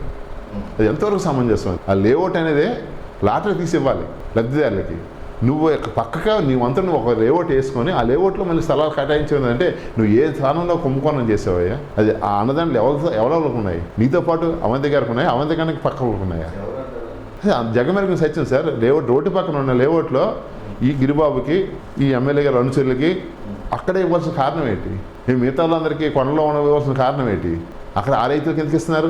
దాని గురించి కూడా మాకు అక్కడే కావాలని ఈ ప్రస్తుతం ఉన్న వైసీపీ లీడర్లు కూడా పోరాటం చేయవలసి వచ్చింది. వాళ్ళు పోరాటం చేస్తే వాళ్ళు వెనక పెట్టారు. మీకెందుకు మేము ఇస్తామని చెప్పి వైసీపీ పార్టీ వాళ్ళే అక్కడ మాకు అదే కావాలని చెప్పి పోరాటం చేస్తే వాళ్ళు మళ్ళీ నయాన్ని భయాన్ని మళ్ళీ ఒప్పించి ఈ మండల నాయకులు అవనండి, ఎమ్మెల్యే గారు అన్ని బృందం వాళ్ళు ఒప్పించి మళ్ళీ అక్కడ ఇవ్వడం జరిగింది. ఎంతవరకు సమంజసం ఇది? అంటే నువ్వు అధికారంలో ఉన్నావు కాబట్టి లేని పట్టాలు నువ్వు చేయించుకొని ఎవరో భూములు నీ పేరు రాయించుకొని గవర్నమెంట్ టీచర్లు అండి, వాళ్ళ అత్త, వాళ్ళ మామ, కుటుంబ సభ్యులండి, ఇవన్నీ ఓళ్ళో పెట్టారంటే ఆ తప్పును ఎందుకు గవర్నమెంట్ తీయడం లేదు? వాళ్ళ మీద ఎందుకు క్రిమినల్ చర్యలు తీసుకోలేకపోతుంది? ఏ అధికారి ఇచ్చాడు? అక్కడ ఏ రైట్ ప్రకారం ఇచ్చాడు? ఓళ్ళో పెట్టవలసిన పని ఏమొచ్చింది? అంటే నువ్వు రుచుకుంది కాబట్టే కదా, నువ్వు అధికారంలో ఉన్నావు కాబట్టే కదా, నీ సపోర్ట్ ఉంది కాబట్టి, అవంతిగా సపోర్ట్ ఉంది కాబట్టి ఇవాళ నువ్వు చాలామంది అవుతున్నావు కదా. అందువల్ల ఇవన్నీ తప్పనిసరిగా పార్టీలకు అతీతంగా ఆ రోజు కూడా వితిన్ ద పార్టీలో ఉండి కూడా పార్టీలకు అతీతంగా రైతు పక్షాన్ని పోరాడాను. ఇవాళ కూడా రైతు పక్షాన్ని పోరాడతాను. ఇవాళ ఏ కారణం చేత రైతు పక్షాన్ని పోరాడకపోతే చట్టరీత్యా కోర్టులో నేను వెళ్ళిపో సివిల్గా వాళ్ళ మీద నేను కోర్టు ద్వారా కూడా నేను ప్రొసీడ్ అవుతానని చెప్పి మీ టీవీ వారికి నేను తెలియజేస్తున్నాను. గోపిరాజు గారు ప్రాబ్లం ఎక్కడుంటే అక్కడ ప్రత్యక్షం అవుతారు, హడావుడి చేస్తారు, తర్వాత మళ్ళీ కనిపించరు. మళ్ళీ ఎప్పుడు వస్తారో తెలియదు. ఎందుకు ఇలా ఎంత గ్యాప్ ఎందుకు వస్తుంది? అంటే ఆరాటం చేస్తాను అన్నమాట అవాస్తవం అండి. నేను రాజకీయాలు చేయలేని ఉద్దేశంతో కొంత వెనక్కి వెళ్ళిపోవడం మాత్రం వాస్తవం. రెండోసారి మళ్ళీ జగన్మోహన్ రెడ్డి పిలిస్తే నేను వచ్చాను 2019లో. 2019 ఎలక్షన్కి నేను రాను, వ్యాపారం చేసుకుని చెప్పి వెళ్ళిపోవడం వాస్తవం. వచ్చిన తర్వాత నేను 10 ఏళ్ళు ఉంటానని మాట ఇవ్వడం జరిగింది. వచ్చిన తర్వాత నా అనుచరులందరికీ పక్కన పెడుతున్నారు. గోపిబాబు అనగానే ఇది గోపిబాబు మనిషి, ఇది ఏ పని చేయకూడదు. నేను మండలంలో తిరిగితే పార్టీ అధికారం లేనప్పుడు ప్రతిపక్ష పాత్ర, అధికారం ఉన్నా ప్రతిపక్ష పాత్ర అయిపోతుంది. నన్ను నమ్ముకున్న మనుషులందరూ ఇబ్బంది పడుతున్నారు.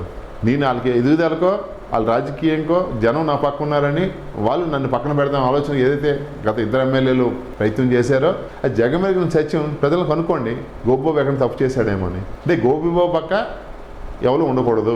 ఎందుకంటే రేపు నాడు గోపిబాబు చెప్తే టికెట్ అన్నా రాదేమో, గోపిబాబు చెప్తే మళ్ళీ మనకి ఎమ్మెల్యే గోపిబాబు అవుతాడేమో అని భయం వాళ్ళకు ఉందేమో. నా స్థాయి కాదే నాకు తెలుసు. ఎమ్మెల్యే చేయాలని అన్ని కోట్ల రూపాయలు ఖర్చు పెడితే కానీ లేని పరిస్థితి ఇది.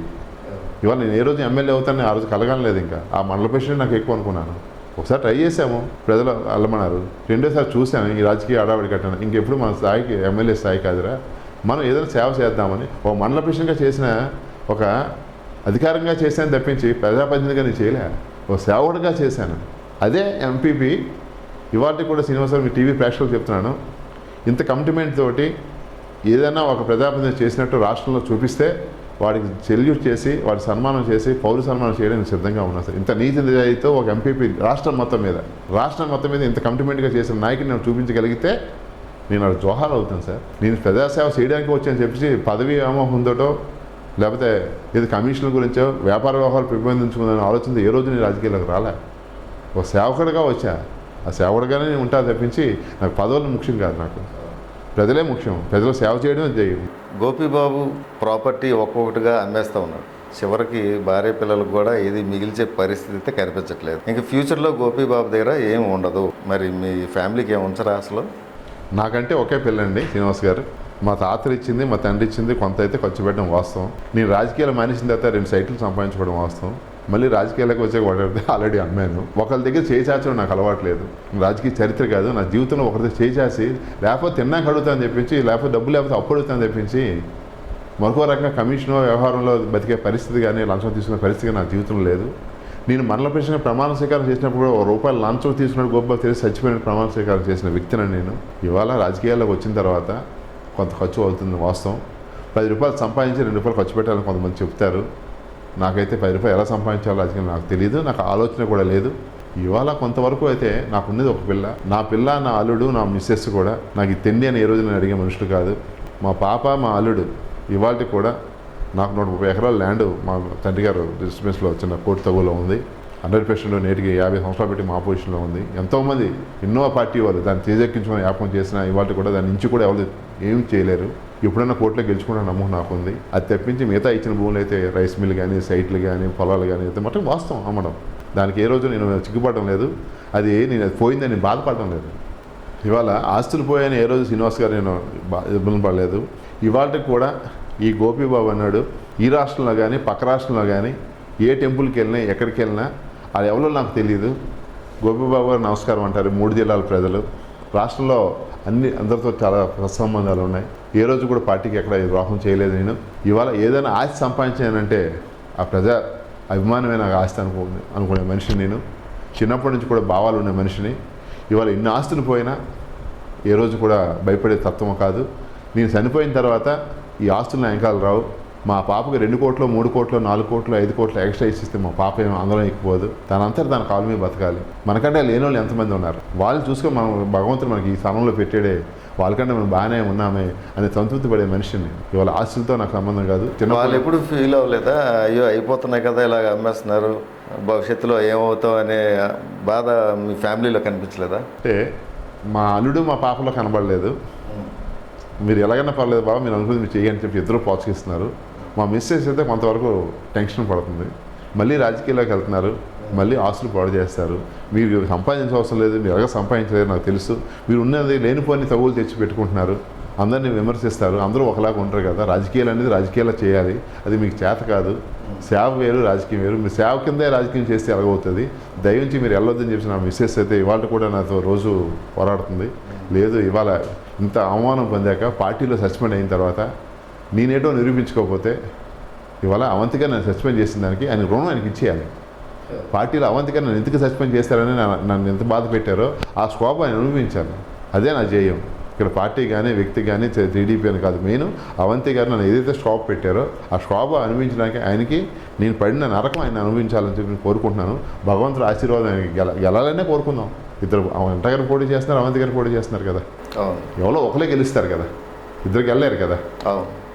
ఇవాళ నీ వెనకాల మనుషులు అధికారిని కూడా ఏ రోజు మర్యాదించరు. అవంతి గారు ఒక అధికారి కూడా నీ వెనకాల పలకరే, అధికారిని కూడా తోలనాడుతావే, అందరినీ హేళనగా చూస్తావే. అదే మీదే డబ్బు ఉందని మొత్తం అది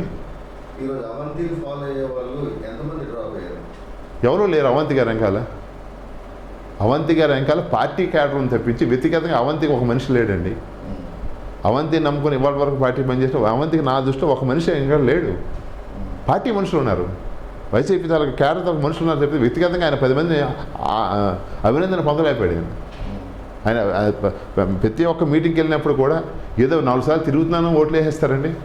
అధికారికి కానీ ప్రజాప్రతినిధి కానీ మర్యాదలు ఇవ్వాలి. ఈయన ఎవరికి మర్యాద ఇస్తున్నారు చెప్పండి. ఫలానా ఓడి అభిమానిగా ఇప్పుడున్న సోకాళ్ళు మండల లీడర్ ఆనందపురం కానీ, భీములు కానీ, పద్మనాభం కానీ ఇప్పుడున్న లీడర్లు ఎంతవరకు మనశ్శాంతిగా ఉన్నారు, ఎంతవరకు ఇబ్బంది పడ్డారో అలా ఆత్మ పరిశీలన చేసుకోమనండి. ఎందుకురా భగవంతుడు ఈ ఎమ్మెల్యే వెనకాల తిరుగుతుందని చెప్పి ఎంతమంది అనుకున్నారు. నా కళ్ళ చూశాను, నా చెవులాంటివి ఆలకించాను, నా కళ్ళతో చూశాను. ఇది ఎప్పుడు పోతాడరా అనుకున్నాను. ఎంతోమంది మాటలు ఆలకించాను. తప్పక తిరుగుతున్నారు, పార్టీని వదులుకోలేరు. అక్కడ ఊళ్ళో గ్రామ రాజకీయాలు 2 గ్రూపులు ఉంటాయి. ఓన్లీ పార్టీ మీద అభిమానంతో ఉన్నారు తప్పించి అవంతి మీద అభిమానం ఎంతమంది ఉన్నారంటే ఆయన తీసుకొచ్చే మనిషి ఎవడన్నా ఒకడు ఉంటే నేను అవంతి గారి మనిషిరా, ఈయన నమ్మి వచ్చాడు రా, అందుకే ఇవాళ కూడా కట్టుబడి ఉన్నాడు రా. ఒకడన్నా చూపించండి, పద్మనాభ మండలం చూపించండి. భీమునిపట్నం గాడు వెంకటప్పుడు గారు మండల ప్రెసిడెంట్ జడ్పీటీసీ వచ్చారు, ఆయన ఉన్నారా? ఎంతమంది వెనకాల ఉన్నారు చెప్పండి. మా మండలం చాలామంది తీసుకొచ్చారు, పేర్లు ఆయన తెలుసు, ఎన్ని పత్రికలకు చెప్పాలి ఆయన తెలుసు. ఇగో ఈ బలాలు నన్ను నమ్మే వచ్చారు, ఇవాళ నాతో ఉన్నారు. చాలా చాలా హేళన చేస్తారండి ఆయన. ఇవాళ మనం ముందు నేను మీకు మర్యాద ఇవ్వాలి శ్రీనివాస్ గారు, మీరు నేను ఆశించాలి. మీకంటే వయసులో పెద్దవాడిని, పదవి చేసి ఉండొచ్చు, అది శాశ్వతం కాదు. ముందు మానవతావాదిగా నేను ముందు మీకు మర్యాద ఇస్తే నాకు ఇస్తారు జ్ఞానం నాకు ఉండాలి. ఈయన ఎంతవరకు అలా చేస్తారు చెప్పండి? తప్పు చేస్తే నువ్వు ఈ తప్పు చేసావని పబ్లిక్గా అడిగే కన్నా ప్రైవేట్గా అడగాలి. ఒక మండల ఒక ఎంపీ, ఒక తహసీల్దార్నో, ఒక ఆర్డీఓనో, ఒక ఎంఆర్ఓనో, లేకపోతే ఒక మన మండల ప్రతినిధి మన ఎంపీడీఓనో, ఒక ఏఈ గారినో, ఒక డిఈనో ఎంత హేళన చేసి మాట్లాడతాడంటే నువ్వు అని పిలుస్తాడండి. వీళ్ళేం పాలికాపులో పబ్లిక్ సర్వే గవర్నమెంట్ ఎంప్లాయీస్ అండి ఆయన. ఒక ప్యూర్ని కూడా మనం మన్నించాలండి. ఏది నీ సంస్కారం ఎక్కడుంది? మీ సంస్కారం ఎక్కడుంది సార్? ఏ అధికారులను మీరు మర్యాదించారండి? ఎందుకు అధికారులందరూ మీకు యాంటీ అవుతున్నారు? నాయకులందరూ మీకు యాంటీ అవుతున్నారు? అంతరాత్మ అందరికీ బాధ ఉంది, కానీ తేలేకపోతున్నారు. మీ దగ్గర చేయలు కట్టుకుని ఇవ్వాల్సిన బాధ్యత నాకేం అవసరం, 4 వర్కులు కానీ 4 కమిషన్లు కానీ నాకేం అవసరం లేదు. మీరు డబ్బుతో రాజకీయం చేస్తున్నారు, పదవులు వస్తున్నాయి. అదే మీరు ఒక ఎంఆర్ఓ పోస్టులోనో, ఒక ఆర్డీఓ పోస్టులోనో, అది మీరు మీ జీవితంలో ఎప్పుడు మీరు అవ్వగలరండి. ఆ పోస్టులో ఒక గవర్నమెంట్ అటెండర్ పోస్ట్ కూడా మీరు అర్హులు కాదు. అటెండర్ కూడా నువ్వు అని పిలిస్తే పలుకుతారండి? మీరైనా పిలాలి. గవర్నమెంట్ ఎంప్లాయీని మనం ఎంత విధంగా సంబోధించాలి, అవి ఏ విధంగా మర్యాదించాలి అంటే మీకు డబ్బు ఉంది కాబట్టి మీరు రాజకీయాలకు పనికొచ్చారు. అదే కింద డబ్బు లేదు కదా ఎంఆర్ఓని, గవర్నమెంట్ అధికారులను కూడా హేళన చేసి మీరు మాట్లాడడం సమంజసమా సార్? అదే పోస్టులో మీరుంటే మీరు ఎంత బాధపడతారో ఒకసారి ఆలోచించండి. మీ విజ్ఞతగా వదిలేస్తున్నారన్నమాట ఒక అధికారిని. ఒరే నువ్వు రారా, ఒరే నువ్వు చెప్పరా, నువ్వు చెప్పు, ఏంటే మాటలేంటి, నీ సంగతి తేల్చేస్తాను. ఇవాళ ఎక్కడ కాకపోతే ఇంకొద్ది ఉద్యోగం చేసుకుంటారు సార్ ఆయన. మీరు ఎక్కడ చేసుకుంటారు? అవంతి గారు చెప్పండి, మీరు ఎక్కడ చేసుకుంటారు సార్? అధికారి ఇక్కడ కాకపోతే జిల్లాలో 4 జిల్లాలు ట్రాన్స్ఫర్ చేయగలరు. మీరు ఎక్కడైనా ఉద్యోగం చేసుకుంటాడు, ఆయన ఎందుకు మీరు ఇబ్బంది పెడతారు? నాయకులు కూడా చెప్పు చేతల్లోనే కాలు కింద అణిగి మణిగి రాచరికం మమ్మల్ని అంటున్నారే. మీరు రాచరికం పాలన మీరు చేస్తున్నారే, మీరు శాసిస్తున్నారే. పూర్వం ఇప్పుడు రాజులు 2 పక్కల కత్తులు దారి అనేవారు, మాకు అలా దారులు లేవు. నాకు ఇప్పుడు ఒకటే కత్తి, నిజాయితీయే కత్తి. నా దగ్గర 2 దారులు లేవు సార్. మాట అనంటే మాట కట్టుబడి ఉంటాను, అది తప్పు అంటే తప్పు అని చెప్తాను, ఒప్పు అంటే ఒప్పు అని చెప్తాను. మీరు చేస్తుంది ఏంటి సార్ అవంతి గారు? అంటే మీ కింద అణిగి మణిగి మీకు ఎమ్మెల్యే ఇచ్చారు కాబట్టి మీద అణిగి మణిగి మేము ఉండాలండి. మీరు ఎంపీగా ఉన్న సమయంలో ఈ పద్మనాభ మండలం శేరికండ గ్రామానికి రాష్ట్రపతి అవార్డు అనేది రావడం జరిగింది. సో దాని వెనక మీ కృషి ఏముంటుంది? ఆ రోజు ఆ శేరికండ గ్రామానికి పంచాయతీ సర్పంచ్ గారు లేరండి. అది గ్రామ స్థాయిలో ఇచ్చిన అవార్డు. అది నిర్మల గ్రామీణ పురస్కార్ అవార్డు అంటారు దాన్ని. ప్రతి ఒక్కరు కూడా మరుగుదొడ్లు కట్టుకొని ఆ మరుగుదొడ్లు పూర్తిగా యూజ్ చేయాలనే ఆలోచనతో సెంట్రల్ గవర్నమెంట్ నిర్మల్ గ్రామీణ పురస్కార్ అవార్డు అని రాష్ట్రపతి అవార్డు అనేది ప్రకటన చేశారు. నేను కూడా కొన్ని కార్యక్రమాల్లో హైదరాబాద్ ట్రైనింగ్కి వెళ్ళినప్పుడు కూడా చూసి మనం ఎందుకు చేయకూడదు, ఇది ఆ గ్రామం సర్పంచ్ లేరు కదా, ఆ పాత్ర మనం పోషిద్దాం. ఆ రోజు ఎలక్షన్ అవ్వలేదు. ఆ రోజు రిజర్వేషన్ ప్రకారంగా అక్కడ బీసీకి ఇవ్వడం జరిగింది, ఓసీ కమ్యూనిటీ ఎక్కువ ఉంది.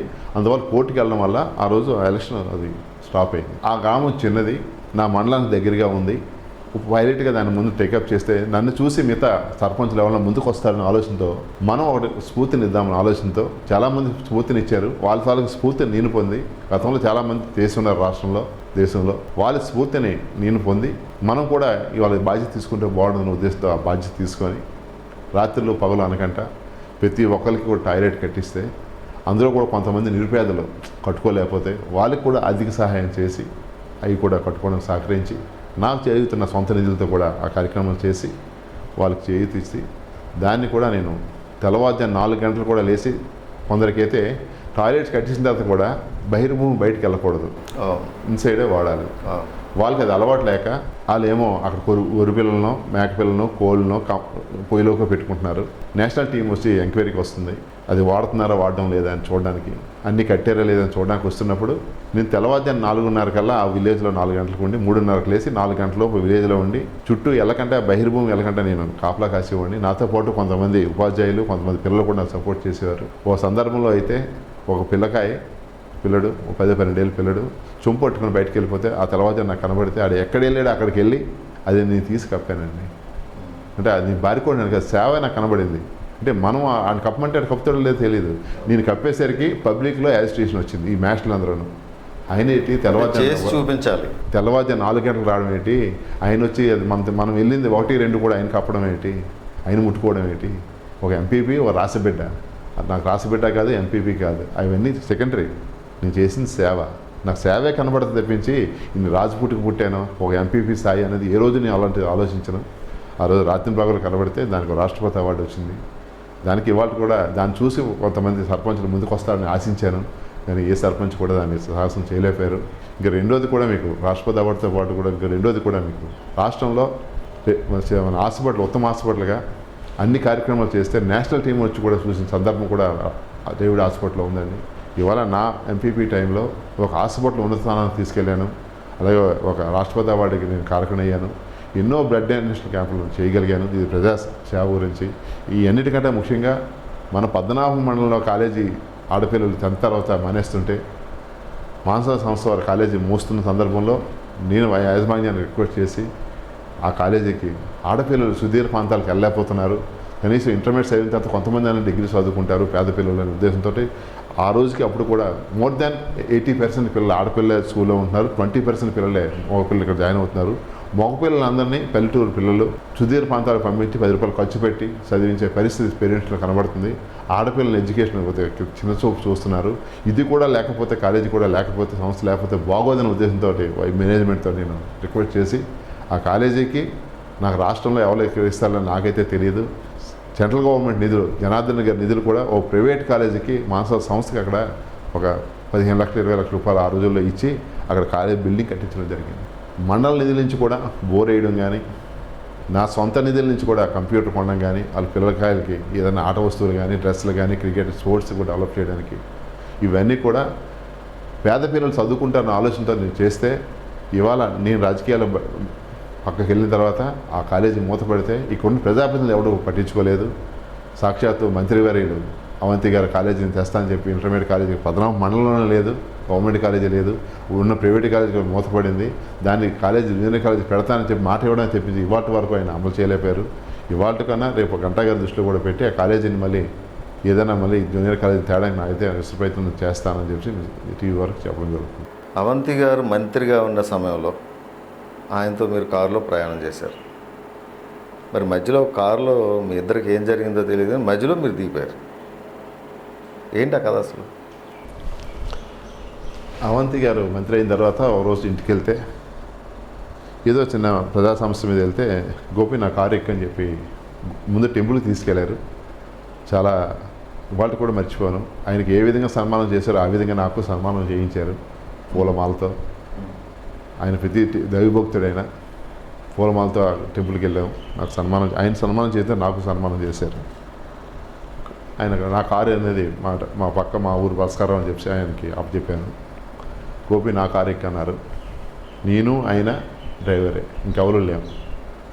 మిగతా వాళ్ళందరినీ వేరే కార్లు రమ్మన్నారు. మంత్రి గారు కదా.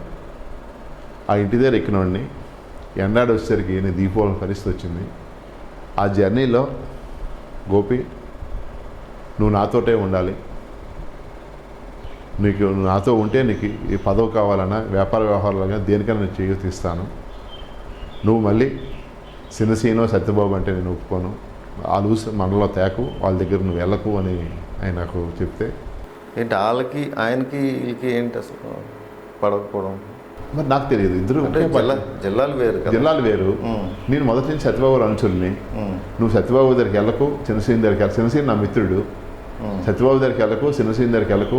నేను నా మండలంలో కానీ కాన్స్టిట్యూన్సీలో నేను చెప్పిందే నువ్వు చేయాలి. నాతో నువ్వు ఉంటే నీ ఎదుగుదలకు కానీ నీకు ఏదైనా పదవి ఇవ్వడానికి కానీ నేను ముందుకు వస్తాను. అది నువ్వు ఆలోచించుకో, నాకు ఏదో చెప్పంటే అది ఎంతవరకు సమంజసం సార్. ఇది మీతో ఉన్న మీకంటే ముందు ఆయన ఏమో నాకు రాజకీయ గురువు. ఇవాళ మీరు వచ్చి అప్పటికే 3 పార్టీలు మారి 4 పార్టీలు మారి వచ్చారు. రేపు మళ్ళీ ఉంటారో లేదో నాకు గ్యారంటీ లేదు. పూర్వం నుంచి మనుషులైనా స్థానికులైనా మీరు ఇక మా స్థానికులు కాదు. ఇవాళ ఒక దగ్గరికి వెళ్ళొద్దని శాసించడం ఎంతవరకు సమంజసం అండి. అది మంచి పద్ధతి కాదు అని చెప్తే నువ్వు మారవా అన్నాడు సీరియస్గానే. సీరియస్గా ముఖం పెట్టి నువ్వు ఇలాగే ఉంటావు, నువ్వు మారవా అన్నాడు. నాకు కోపం వచ్చి నేను మారనండి అని చెప్పేసి మీరు ఆపండి కారు దిగిపోతానని చెప్పేసి ఎండాడ సిగ్నల్ దగ్గర ఆపి దిగిపోయానండి శ్రీనివాస్ గారు. అవునా కదా, ఆయన అంతరాత్మ పరిశీలించుకుని అదే పోవటం వెంటనే వాళ్ళకి చెప్పాను కూడా శ్రీనివాస్కి. ఇవాళ ఈ సమకాలీన రాజకీయాల్లో మంత్రి కదా, నువ్వు చేయలేవు గోపి, నువ్వు అలా ఉండలేవు, నీ వ్యక్తిత్వం అలాంటిది నాకు తెలుసు, తప్పదు. అలా ఆయన ఎమ్మెల్యే కాబట్టి ఆయన మాట చెల్తుంది, మంత్రి కాబట్టి ఆయన మాట చెల్తుంది, మరి నువ్వు తప్పదు, నువ్వు ఇవ్వడం కష్టం నువ్వు ఆ రోజు చెప్పడం జరిగింది. ఇవాళ ఆ రోజు నుంచి ఇవాటి వరకు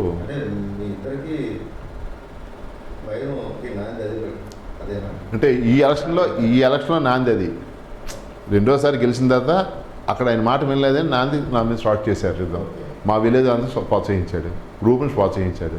అంతకుముందు పురంధరేశ్వరి మేడం గారు తీసుకురావద్దన్నారు, ఆమెను పిలవద్దన్నారు. ఒక ఎంపీగా మీ ఓట్లు వేసేందుకు పిలవద్దన్నారు. ఈయన పార్టీలో ప్రజారాజ్యం పార్టీలో కాంగ్రెస్ పార్టీకి విలీనం అయ్యారు.